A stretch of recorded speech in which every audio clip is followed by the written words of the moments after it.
नमस्ते सबैजनालाई म इङ्ग्लिस स्पिकिङ हबबाट ड्यान्स मण्डल।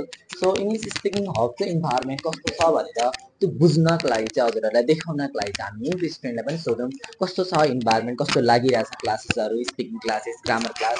सो हाम्रो एकचोटि बुझौँ न है। Hello sir. हेलो। सन्चै हुनुहुन्छ?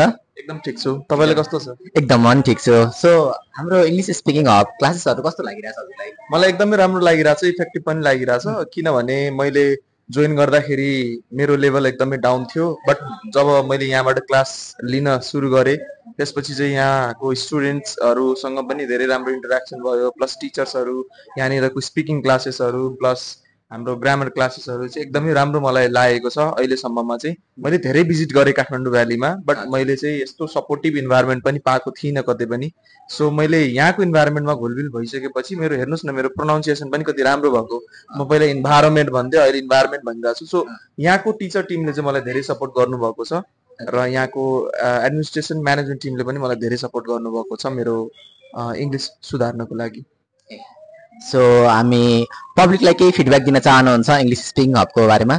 अफकोर्स म दिन चाहन्छु, किनभने अब यदि कसैलाई पनि सुधार्नु छ, आफ्नो इङ्ग्लिस सुधार्नु छ र बेसिकबाट नै जानु छ, आई मिन टु से कि अब जसलाई चाहिँ अलिकति पनि आइरहेको छैन बट कहीँनिर कन्फ्युजन भइरहेको छ, कसैलाई भिजाको लागि पनि प्रिपरेसन गर्नुपर्ने छ, कसैलाई चाहिँ इन्टरभ्यू प्रिपरेसन गर्नुपर्ने छ, अथवा कसैले आफ्नो बिजनेस नै रन गर्नु छ, कसैलाई बिजनेस डिल गर्नु छ। जस्तै म पनि एउटा बिजनेस पर्सन हो, मलाई पनि प्रब्लम्सहरू धेरै आइरहेको थियो पहिला पहिला डिल्सहरू गर्दाखेरि, बट जब मैले इङ्ग्लिसको क्लासेस लिन थालिसकेपछि मलाई धेरै राम्रो फिल भयो र अहिले पनि राम्रो भइरहेछ मेरो पनि। सो म सबैलाई सजेस्ट गर्न चाहन्छु कि please do visit English speaking hub, Tinkune, Sukedhara and Balaju area. अनि यति भइसकेपछि चाहिँ सबैले आफ्नो इन्हान्स गर्न सक्छन् आफ्नो speaking. Okay, last and question है, न्यु इयर कस्तो भयो हजुरको? न्यु इयर राम्रो भयो, अब धेरै राम्रो भयो भनौँ न। हस् सर, हस्, thank you, thank you. So उहाँ सर चाहिँ हाम्रो यहीँको स्टुडेन्ट हुनुहुन्छ।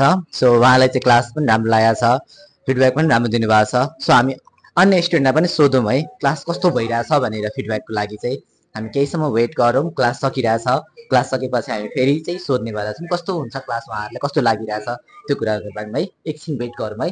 एकजना हुनुहुन्छ इङ्ग्लिस स्पिकिङ हबको स्टुडेन्ट चाहिँ रामबचन शाह। सो सर, हजुरलाई कस्तो लागिरहेछ इङ्ग्लिस स्पिकिङ हबको क्लासेसहरू?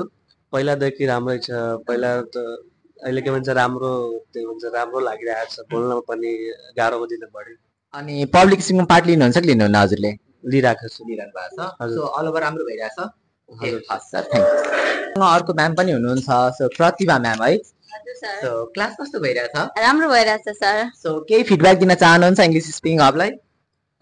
त्यस्तो त केही छैन, राम्रो भइरहेछ, अझै राम्रै होस्, राम्रो तरिकाले सिकाउनु होस् भन्न चाहन्छु। राम्रो भइरहेछ। सो हजुरलाई स्पिकिङ क्लास कस्तो लागिरहेछ? हाम्रो स्पिकिङ क्लास राम्रै लागिरहेछ, पहिला भन्दा इम्प्रुभ भइरहेछ मेरो स्पिकिङमा। ए, सो केही फिडब्याक दिन चाहनुहुन्छ? त्यस्तो त केही छैन। हजुर, थ्याङ्क यू।